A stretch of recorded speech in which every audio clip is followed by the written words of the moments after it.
Greetings, Mark Garang here, publisher of The Sun, and today my guest, as you can see, is John Sununu, who's running for U.S. Senate.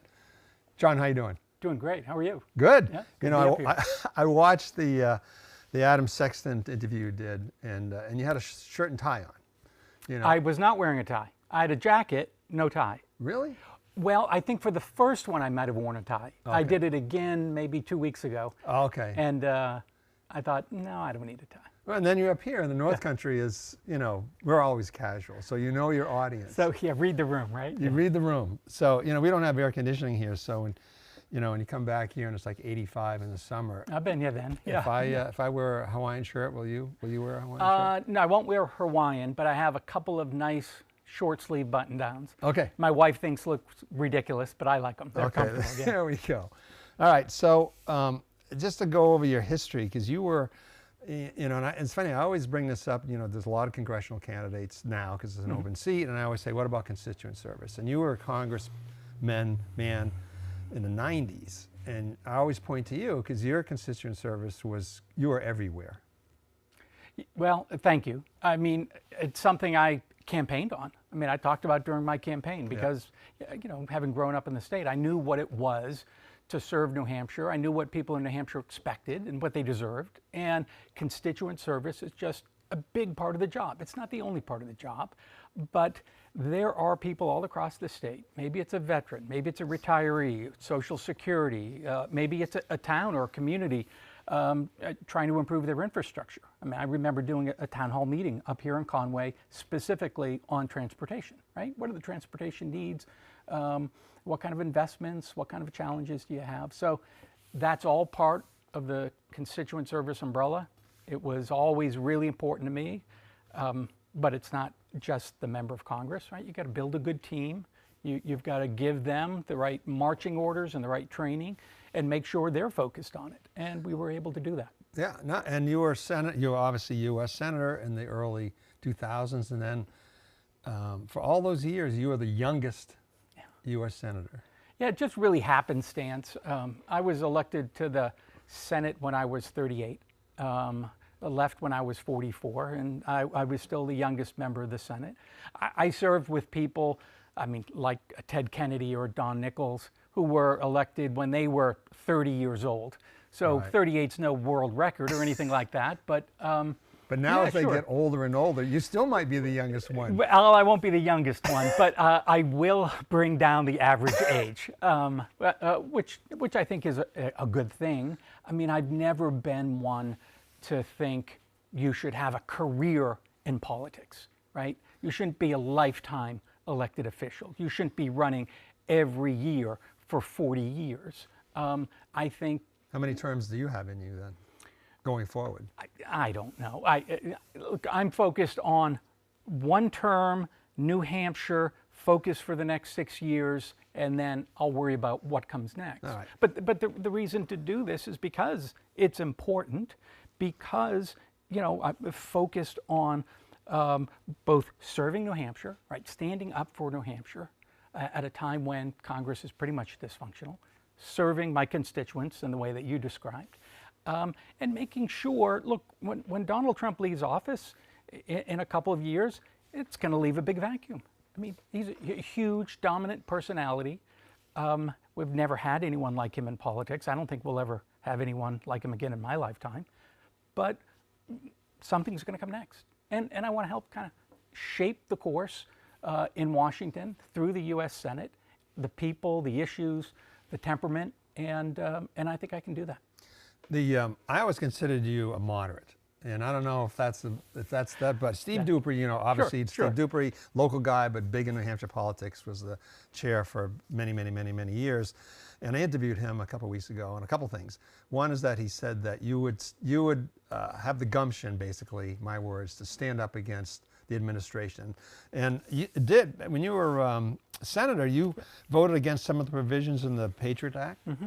You also voted against a constitutional ban on gay marriage, which was kind of weird to think of now because it was after that. Like if that was in the early 2000s, it wasn't until I think 2000, whatever it was, 14 or 15 or 16, that it became federal law from the Supreme Court.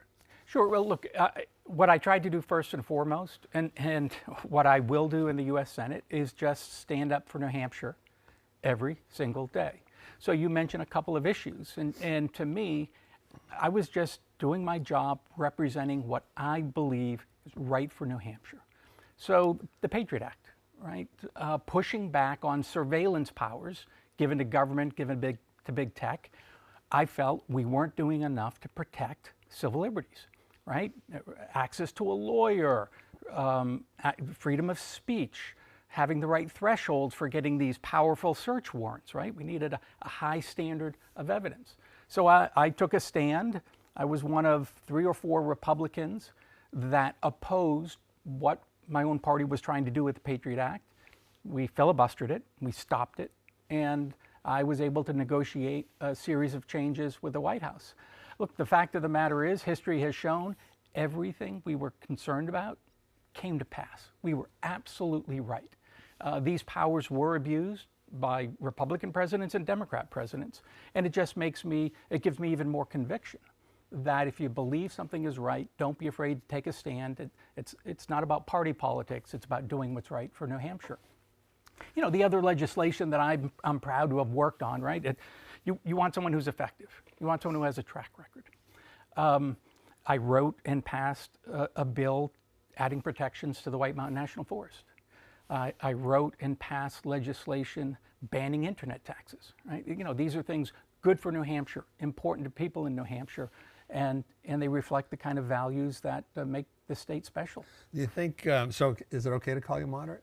It's a tough Look, label. You don't want to be labeled by look, everyone, conservative, liberal, moderate, right, sure. Look, I'm a fiscal conservative. I mean, I make no bones about that. Speaking right? of that, because, let's be clear about what that means, right? It means understanding that an individual who earned the money and a family who's saving the money is going to make far better decisions about how to use that money than someone in Washington. And if there's a government initiative or a government program, people in New Hampshire are going to make far better decisions than in Washington. We know in New Hampshire what kind of investments do we need to make in education, right? What kind of investments do we need to make in infrastructure or in healthcare? Far better for people here in New Hampshire to make those decisions than someone in Washington. So, fiscally conservative, I think it reflects a respect for working men and women, for where that money is coming from, and also having served, look, I've seen a lot of wasted money at the federal level, and it pains me to know that someone worked hard for that money, sent it to Washington, and it was either misspent or spent fraudulently or spent inefficiently. So, and I'm an engineer, right? Engineers love efficiency, so that's what I'm all about. All right, now the other half of that old New Hampshire fiscal conservative is socially moderate. And Steve Dupree, again, when he ran unsuccessful for Congress in the early 90s, he said the Republicans, like 5 out of 6 or 6 out of 7 who were running at the time, were pro-choice. Are you pro-choice? No, I would say I'm pro-life. But at this point, right, the power's been given back to the state. The state has a law dealing with abortion. I wouldn't do anything at the federal level to undermine that law here in New Hampshire. Okay, so let's a small digression into the state. You're mentioning the state. I don't know if you saw the Dale Fincher. Do you know the Bobby Sure, the special election. The special election where Bobby Budman just beat Dale Fincher, which in Wolfboro, Tufnboro, and Ospey. Low odds of Bobby winning. That's a tough one because it's Republicans. But what do you think about the state of the state? I mean, the free. And I've talked to Republicans, former state reps, and people in administration say just getting too far right. On the the Free Staters. We got Jason Osborne was just at the Liberty Forum or whatever it was, and dominated by Free Staters. Bills were just passed just this week or last week about the bathroom bill and legalizing brass knuckles and stuff, which we know were tried last year or 2 years ago, and the governor vetoed them. Yep. I mean, look, I'm not going to comment on all different pieces of state legislation, right? My focus is on the federal level. right? What's right for the state, what kind of a voice we want in Washington, what kind of initiatives are right for the state. At the same time, look, I think the governor's done a great job kind of keeping the state moving in the right direction. And on the other side, right, you've got people hard left in Concord that won't stand up and say they're opposed to an income tax.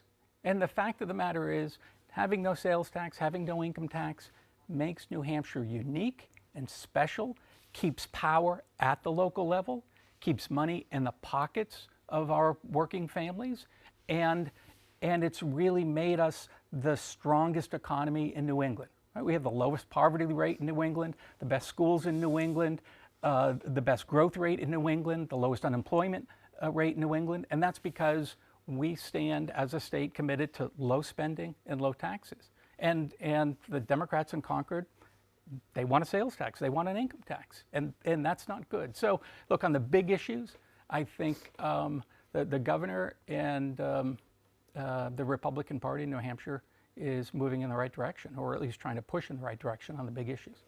I'll just ask you one specific question about the state, though, because it's a big issue, is about the whole vouchers, the education freedom accounts. And I think everybody kind of bought into it when they were just for low income, but boy, it is tough to understand why my tax dollars are going to someone who's sending their kid to a $50,000 a year school.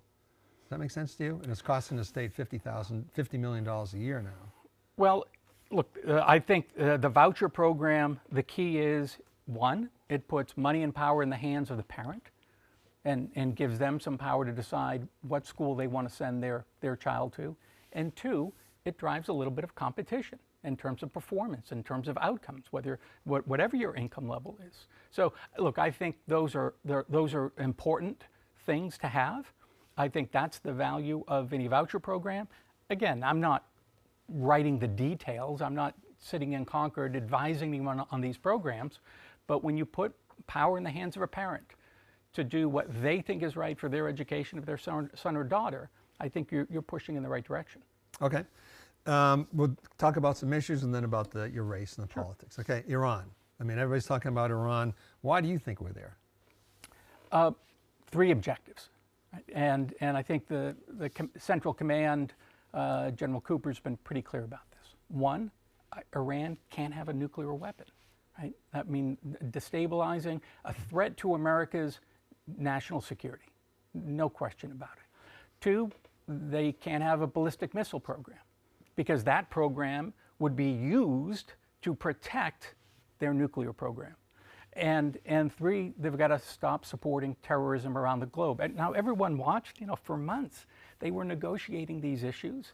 The Iranians were clearly refused to give up their nuclear program. So those are the three objectives. When those objectives are met, I think this will be brought to a conclusion, and frankly, hopefully sooner rather than later. So you support it? I think striking those three specific goals, which I do think are in America's national security interest, and that's what any use of our military should be focused on. What is America's national security interest and objectives? And those three, but the president himself said we obliterated the nuclear material last summer.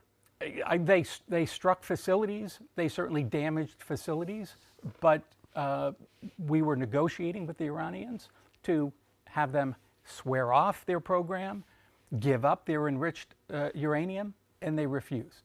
So obviously, there's another step. But how do you square, I mean, if there were two or three reasons why Trump won. One, I mean, his election. One was probably the biggest one was immigration, I would say. That was huge. Affordability, the whole affordability thing with the Biden inflation. And the other one was the end of endless wars. So now, when you listen to Rogan and all the sensible people, they're saying, what are we doing? This is totally against what the president said. And nobody has proven that there was any imminent threat. Someone said there was an imminent threat in the future, which is a little bit of a mixed term, I think. But yeah, look, I think the imminent threat, you could say it's in the eye of the beholder. The fact is they had a ballistic missile program that was huge. I mean, and we've seen it over the past week. It's been degraded dramatically, but it was huge. If it was allowed to continue to grow, it would have been large enough to protect their nuclear program. Okay, and so that's what the immediate threat was, so to speak, that missile program would get out of control. 3 objectives, they're in our national security interest. When those are achieved, I think this should be brought to a conclusion. And the fact of the matter is, Iran has been the biggest supporter, sponsor of global terrorism for the last 47 years. And taken thousands of American lives in that process. Yeah, I don't think anybody disputes that they're bad guys. And I think because the regime was teetering because with all the protests, it's either you let it teeter on its own or take advantage of it. Yeah, so people are dismissing that and I'm not saying you were, but when they say, well, there was no imminent threat, okay? That's essentially saying we should have just kept going forward and allowing things to continue the way they've been continuing.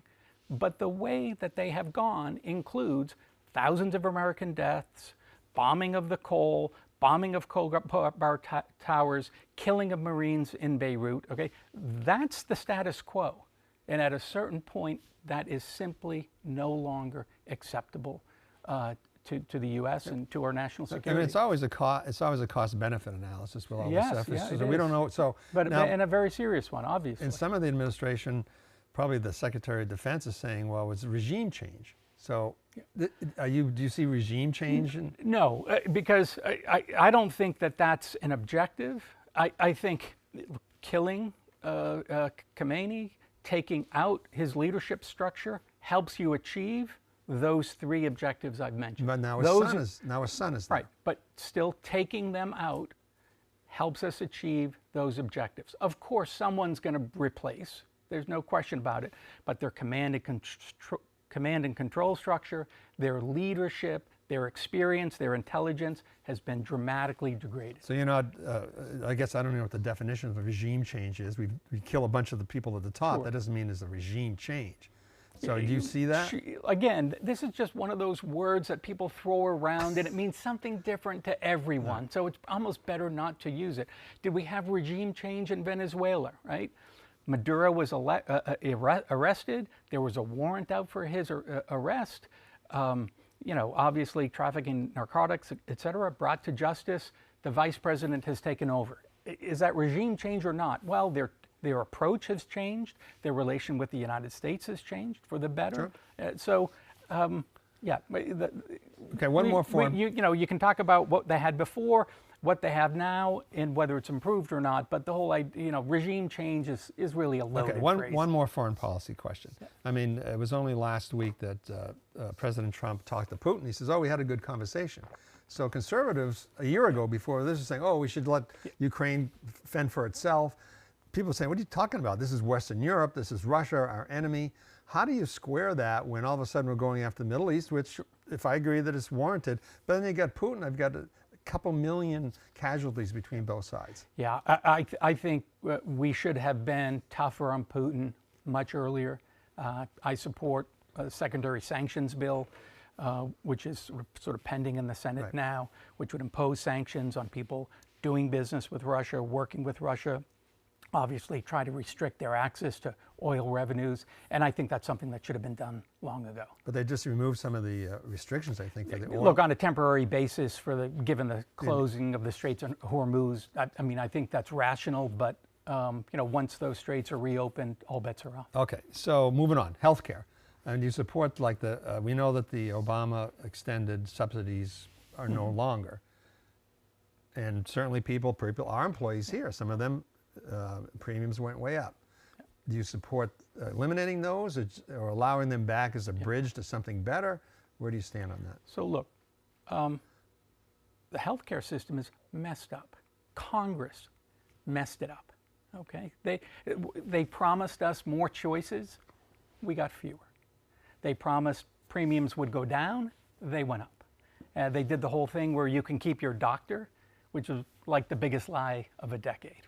So it is a mess, and to just talk about, well, can't we just have these emergency subsidies back is to ignore how significant the problems are. And let's be clear about the subsidies you're talking about.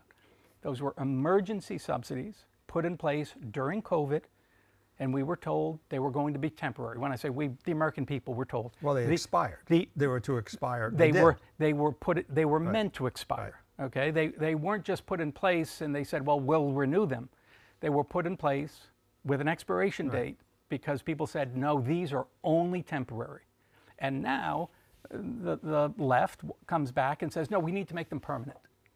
Okay, which means that they basically lied, or really don't understand the challenges here. You don't want to say lying too much when you were talking about Republican. Well, but anyway, go ahead. No. In this case, they told us they were going to be temporary, and they're not, and now they want them to be permanent. Okay, that's misleading. How's that? That's okay, a little very better. misleading. Okay. Right. So what do we do?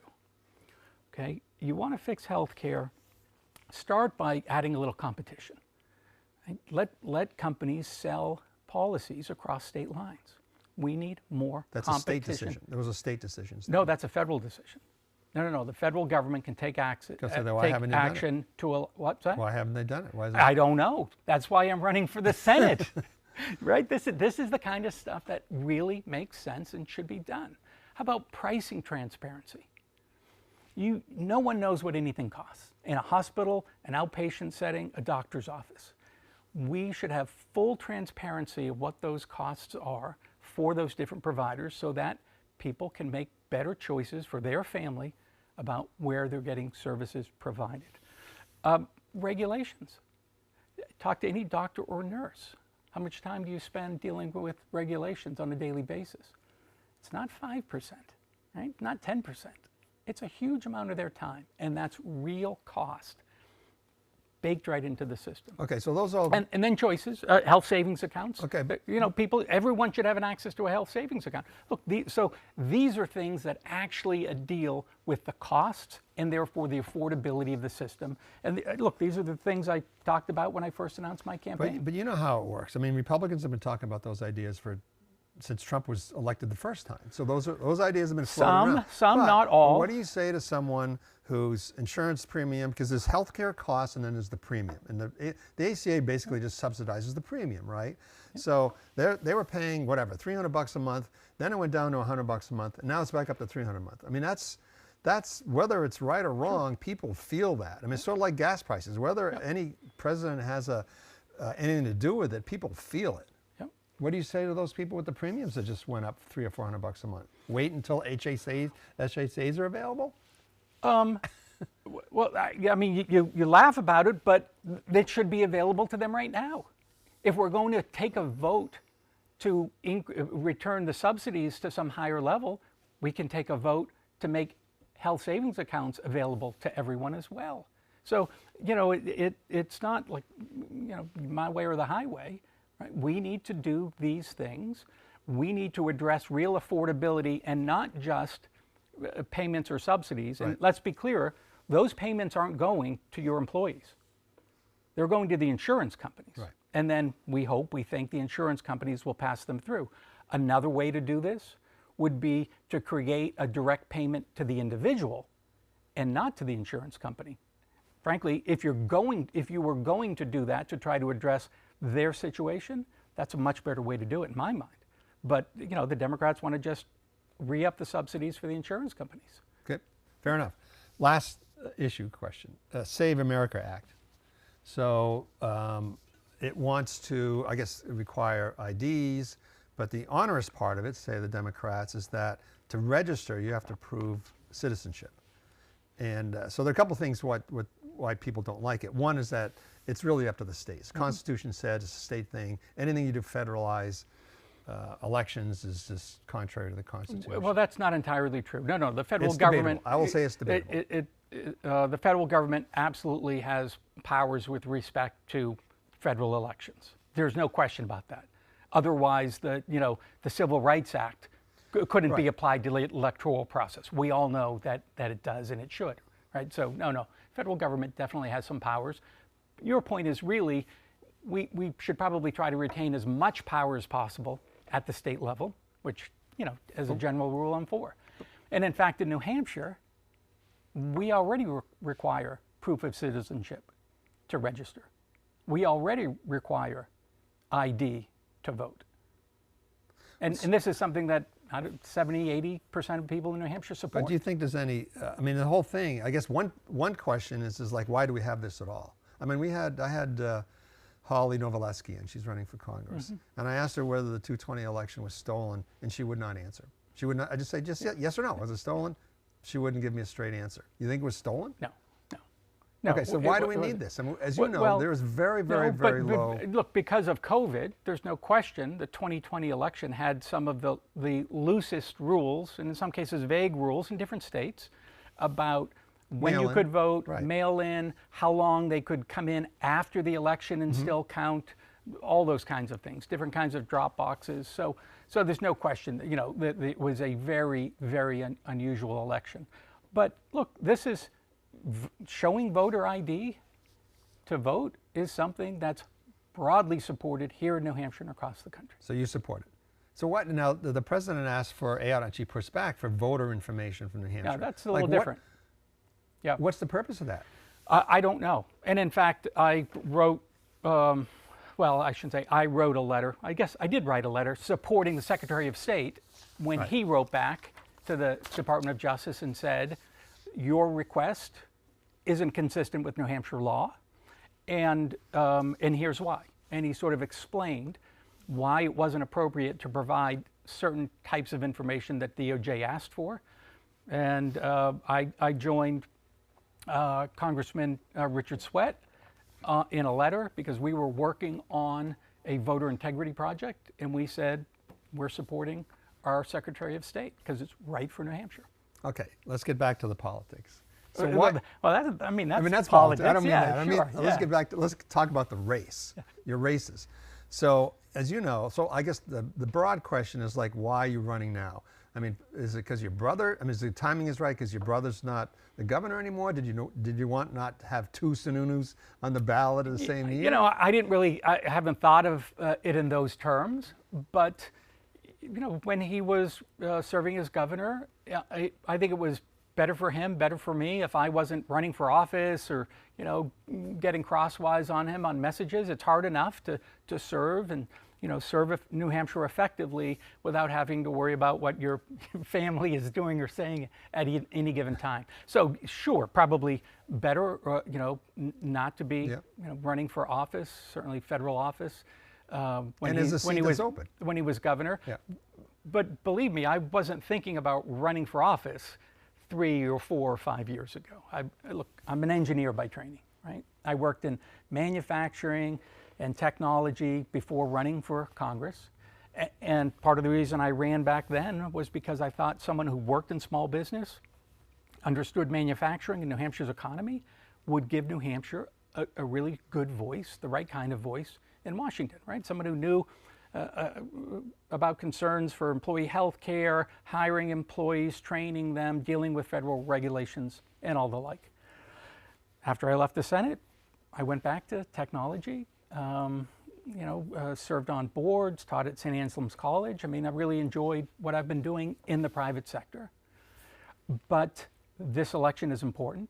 We need someone right now in Washington with the right kind of background and experience, someone who has a track record of getting things done. It's tougher than ever to get stuff done in Washington, as we just talked about, right? And I have a track record of doing it, breaking through the noise, breaking through the partisanship at times, maybe bucking my party if they're not doing the right thing for New Hampshire.